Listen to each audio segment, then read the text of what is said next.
بسم اللہ الرحمن الرحیم۔ ناظرین السلام علیکم۔ اسماعیل خان ایک نئی ویڈیو کے ساتھ آپ کی خدمت میں حاضر ہے۔ ناظرین، یہ دور بہت ساری اپنی انوکھی باتوں کی وجہ سے یاد رکھا جائے گا، لیکن ان انوکھی باتوں میں ایک اور بات کا بھی اضافہ ہو چکا ہے، اور وہ ہے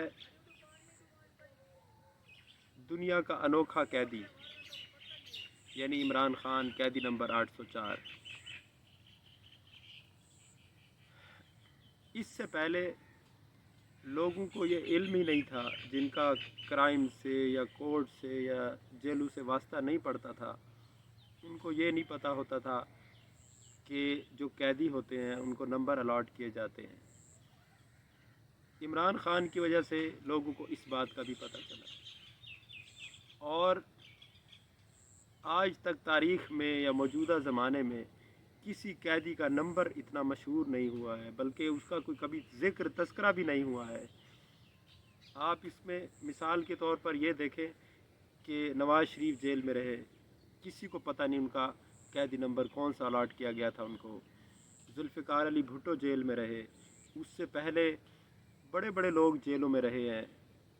ہر قوم میں انگریزوں کے دور میں مولانا ابوالکلام آزاد جیل میں رہے، عطا اللہ شاہ بخاری جیل میں رہے، مولانا محمود الحسن جیل میں رہے، مولانا حسین احمد مدنی جیل میں رہے، مولانا فضل حق خیر آبادی جیل میں رہے، لیکن کسی کا کوئی قیدی نمبر کسی کو پتہ نہیں ہے، ہسٹری میں اس کا ذکر بھی نہیں ہے۔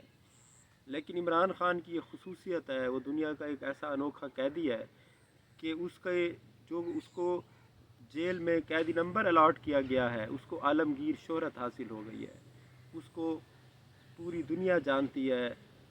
اس کے نام پر پھر اس کو نغموں میں استعمال کیا گیا ہے، اس نمبر کو، اس نمبر کے نوٹس جو ہیں وہ خریدے گئے ہیں، یعنی 1000 روپے کا نوٹ جس میں 804 کا فگر آ رہا تھا، وہ 15,000 میں بکا، اور اس کو شرٹوں پر لکھا گیا ہے، یعنی اس کو بہت زیادہ پذیرائی حاصل ہوئی ہے عمران خان کی وجہ سے۔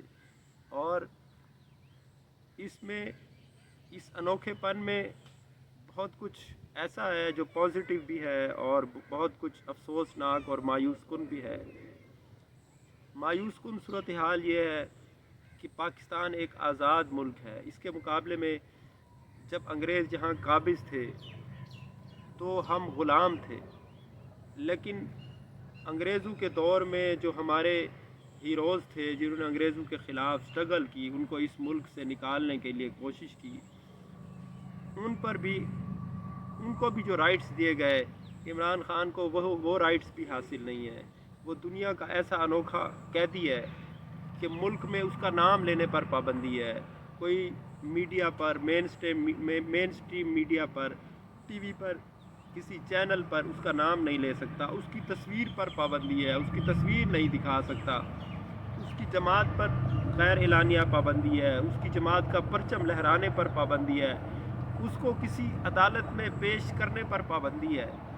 حالانکہ دنیا کا قدیم دستور چلا آتا ہے کہ ملزم جو ہے وہ عدالتوں میں پیش ہوتے ہیں، جج ان کا فیصلہ سنتے ہیں، جج ان کی جو موقف سنتے ہیں اور فیصلہ دیتے ہیں، لیکن عمران خان کو کسی عدالت میں پیش نہیں ہونے دیا جاتا۔ ویڈیو لنک پر بھی اگر پیش عمران خان ہوئے ہیں تو اس کی تصویر لینے پر پابندی ہے، اور اس میں جج جو ہے وہ وہاں پر جیل میں جاتا ہے اور وہاں پر ان کے مطلب ہے کہ مقدمہ ٹرائل چلایا جاتا ہے۔ اور اس میں آپ یہ دیکھیں کہ اس قیدی کی ایک انوکھی خصوصیت یہ بھی ہے کہ اس پر 200 سے زائد مقدمات درج کیے گئے۔ گزشتہ 5000 سال کی تاریخ میں کسی شخص پر اتنے مقدمات درج نہیں ہوئے۔ یعنی یہ تمام چیزیں ایسی ہیں کہ جو حیران کن بھی ہیں، افسوسناک بھی ہیں۔ جو پاکستان کے اسٹیبلشمنٹ ہے، حکومتیں ہیں اور لوگ ہیں، اور وہ ڈھنڈورا پیٹ رہے ہیں اس ملک میں کہ یہ جی آزاد ہو گیا، 14 اگست کو آزاد ہو گیا تھا، اس کا جشن منایا جاتا ہے، اس کی ایک مستقل آرمی ہے، اس کے مستقل ادارے ہیں، عدالتیں ہیں، لیکن اس کے قوانین ہیں، اصول ہیں، رولز ہیں، پاکستان کے عدالتی قوانین کو تبدیل کر دیا گیا، جیل رولز کو تبدیل کر دیا گیا اس شخص کے لیے۔ عدالت میں جب کسی ملزم کا ریمانڈ دیا جاتا ہے تو پاکستان کے قانون میں درج ہے کہ جب تک ملزم موجود نہ ہو، اس کی موجودگی کے بغیر اس کا ریمانڈ نہیں دیا جا سکتا۔ لیکن عمران خان کا ہر بار ریمانڈ ان کی عدم موجودگی میں دیا گیا، ان کے پیش کیے بغیر دیا گیا۔ بہت دفعہ عدالتوں نے، انسداد دہشت گردی عدالتوں نے کہا کہ عمران خان کو پیش کیا جائے، لیکن ریاست عدالتوں کے احکامات کو ماننے سے انکاری ہے۔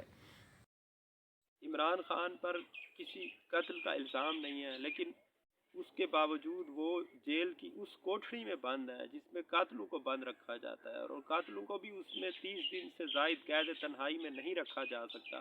لیکن اس کے باوجود وہ 13 ماہ سے زائد عرصہ بیت جانے کے باوجود اس کوٹھڑی میں بند ہیں۔ ان کی جیل کا عملہ جو ہے وہ 3 مرتبہ بدلا جا چکا ہے، اور جو ڈپٹی سپریڈنٹ اڈیالہ جیل ہے وہ لاپتہ ہو چکا ہے۔ ان کی مسز جو ہے وہ اسلام آباد ہائی کورٹ سے رجوع کر رہی ہیں اپنے شوہر کی بازیابی کے لیے۔ یعنی سارے واقعات انوکھے ہیں جو تاریخ میں اس سے پہلے کبھی نہیں ہوئے، اور اس میں آپ یہ دیکھیں کہ لوگوں نے جیلوں میں ڈائریاں لکھی ہیں، خط و کتابت ہوئی ہے، اور بہت سارے یعنی ایسے رائٹس تھے جو قیدیوں کو میسر تھے، لوگ کتابیں لکھتے تھے، اور جیلوں میں، پاکستان کی جیلوں میں بھی تعلیم فری ہے، لوگوں نے وہاں جا کے تعلیم حاصل کی ہے۔ شہباز شریف نے جیل میں ماسٹر کیا ہے، شیخ رشید احمد جو ہیں انہوں نے جیل میں ایم اے ہسٹری کیا تھا۔ جیل میں بیٹھ کے لوگوں نے ڈگریاں لی ہیں، تعلیم پائی ہے، اور یہ فری ہوتا ہے، اور یہ تبھی ہو سکتا ہے جب اس کو کتابیں بھی ہوں، اس کے پاس کاغذ قلم بھی ہو۔ لیکن عمران خان کو وہ حقوق بھی حاصل نہیں ہے جو ایک عام قیدی کو حاصل ہوتے ہیں، جو انگریز دور میں بھی لوگوں کو حاصل تھے، جو قدیم زمانے میں بھی قیدیوں کو حاصل تھے۔ عمران خان کو وہ حقوق بھی حاصل نہیں ہے۔ قید تنہائی میں کسی کو رکھا جانا، کیونکہ تنہائی ایک ایسا عفریت ہے جو انسان کو پاگل کر سکتا ہے۔ کسی کو تنہا رکھنا، یہ گویا کہ آپ جان بوجھ کر اس کو پاگل کرنا چاہتے ہیں، اس کو مینٹلی طور پر آپ اس کو کل کرنا چاہتے ہیں، اس کا دماغ کی صلاحیتیں ختم کرنا چاہتے ہیں، کیونکہ انسان ایک سوشل اینیمل ہے، وہ معاشرتی طور پر اکٹھے رہ سکتا ہے۔ جیلوں میں بھی لوگ اکٹھے ہی رکھے جاتے ہیں، علیحدہ نہیں رکھے جاتے، سوائے یہ کہ خطرناک قاتلوں کو علیحدہ رکھا جاتا ہے۔ لیکن عمران خان پر یہ اس جو ان کا حق ہے وہ بھی نہیں دیا جا رہا۔ اس کے علاوہ آپ یہ دیکھیں کہ یہ معلوم تاریخ کا یہ انوکھا واقعہ ہے کہ پاکستان کی تاریخ میں کسی کو سائفر کیس میں سزا نہیں دی گئی۔ یہ جو قانون ہے 1923 میں انگریزوں نے بنایا تھا، لیکن اس میں کسی کو سزا نہیں ہوئی۔ عمران خان وہ واحد شخص ہے جن کو اس کیس میں سزا دی گئی، اور جس دن سے پاکستان بنا ہے توشہ خانہ میں تمام جو پاکستان کے صدور ہیں، پاکستان کے وزرائے اعظم ہیں، پاکستان کے آرمی چیفز ہیں، پاکستان کے آفیسرز ہیں، بیوروکریٹس ہیں، وہ گفٹ وصول کرتے رہے ہیں، اور اس کا ریکارڈ جمع ہوتا رہا ہے۔ وہ سارا ریکارڈ جو ہے وہ توشہ خانہ میں پڑا ہے، لیکن توشہ خانہ میں 1947 سے لے کر 2023 تک کسی ایک بھی شخص کا ٹرائل نہیں ہوا، کسی ایک بھی شخص پر مقدمہ نہیں ہوا، کسی ایک شخص کو بھی سزا نہیں سنائی گئی۔ لیکن یہ بھی عمران خان کا انوکھا پن ہے کہ ان کو سائفر کیس میں بھی سزا دی گئی۔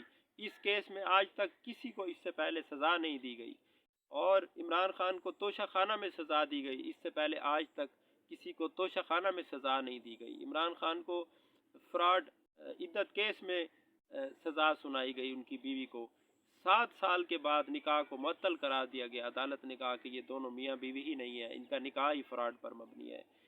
ایسا انوکھا فیصلہ بھی اس سے پہلے آج تک پاکستان کی ہسٹری میں نہیں آیا، بلکہ مسلمانوں کی 1400 سالہ تاریخ میں عدت کیس جیسا فیصلہ موجود نہیں ہے۔ کسی گندے سے گندے قاضی نے، کسی برے سے برے قاضی نے، کسی ضمیر فروش قاضی نے بھی یہ فیصلہ نہیں دیا تھا جو پاکستان کی عدالتوں نے دیا ہے۔ تو پاکستان دنیا کا انوکھا ملک بن چکا ہے، اور اس کا ایک انوکھا لیڈر ہے کہ جس کی جو 90% عوام کی نمائندگی کرتا ہے، اور اس پر ظلم کے پہاڑ توڑے جا رہے ہیں۔ اس کے حق میں صدا بلند کرنے والوں کو بھی لاپتہ کر دیا جاتا ہے، اس کے حق میں بولنے والے بھی مجرم ٹھہرتے ہیں ان کو لاپتہ کیا جاتا ہے، اغوا کیا جاتا ہے، دھمکیاں دی جاتی ہے، ان کے چینلز کو بند کیا جاتا ہے. یعنی پاکستان دنیا کے سامنے ایک مذاق بن کر رہ گیا ہے. حالانکہ پاکستان نے اپنی 77 سالہ تاریخ میں عمران خان جیسا مشہور آدمی پیدا نہیں کیا. یعنی عمران خان پاکستان سے بھی زیادہ شہرت رکھتا ہے. جب آسٹریلیا میں ورلڈ کپ ہوا تھا تو ایک ریڈیو کمنٹری کرنے والی ٹیم وہاں گئی تھی. اس زمانے میں ریڈیو کا رواج تھا، تو ان کا سفر نامہ میں نے پڑھا، نام میرے ذہن میں نہیں ہے. وہ کہتے ہیں کہ میں ایک ریسٹورینٹ میں ہم بیٹھے تھے تو ایک فیملی کے ساتھ ہماری گپ شپ ہو گئی، تو انہوں نے ہم سے پوچھا کہ آپ یہاں کس سلسلے میں آئے ہیں. تو ہم نے کہا کہ کرکٹ ورلڈ کپ ہو رہا ہے تو ہم کمنٹری کے لیے آئے ہیں. تو ہم نے کہا کہ ہم پاکستان سے آئے ہیں. تو ان میاں بیوی نے اور ان کی بیٹی بھی تھی، انہوں نے کہا کہ ہم نہیں جانتے پاکستان کون سا کنٹری ہے، ہم نے اس سے پہلے نہیں سنا. تو انہوں نے کہا کہ آپ عمران خان کو جانتے ہیں؟ تو انہوں نے کہا ہاں عمران خان کو جانتے ہیں. یعنی لوگ پاکستان کو تو نہیں جانتے لیکن عمران خان کو جانتے ہیں. وہ شخص جو ایک ملک سے بھی زیادہ مشہور ہو چکا ہے، اپنے ملک سے بھی، اور 50 سال سے وہ اس ملک کی نیک نامی، عزت اور فخر کا باعث ہے، اس کے ساتھ یہ ریاست کیا کر رہی ہے. یہ ایک افسوسناک صورتحال ہے. اس پر ہمارے ارباب اقتدار کو، با اختیار لوگوں کو سوچنا چاہیے. اپنی اناؤں سے نکل کر اپنے اختیارات، یہ اختیارات ہمیشہ نہیں رہتے ہیں، نہ یہ زندگی رہتی ہے، نہ اختیار رہتا ہے، نہ طاقت رہتی ہے. یہ سب آنی جانی چیزیں ہیں. فطرت نے ایسا نظام بنایا ہے کہ یہ چیزیں ختم ہو جاتی ہیں. کسی کے پاس اختیار ہمیشہ نہیں رہا. تو اتنے بڑے شخص کو، جو آپ کی نیک نامی کا باعث ہے، جو دنیا میں پاکستان کی نیک نامی کا باعث ہے، اور اس نے پاکستان کو اتنی شہرت دی ہے کہ اس شخص وہ خود پاکستان سے زیادہ مشہور ہو گیا ہے اپنی خدمات کی وجہ سے، اس کے ساتھ یہ ناروا سلوک کب تک چلے گا؟ اگر آپ اپنے محسنوں کے ساتھ ایسا کریں گے تو کل کو وہ وقت آئے گا کہ لوگ آپ پریشان کرنا چھوڑ دیں گے. بس انہی الفاظ کے ساتھ اختتام کرتے ہیں. انشاءاللہ ملتے ہیں نیکسٹ ویڈیو میں. اللہ حافظ.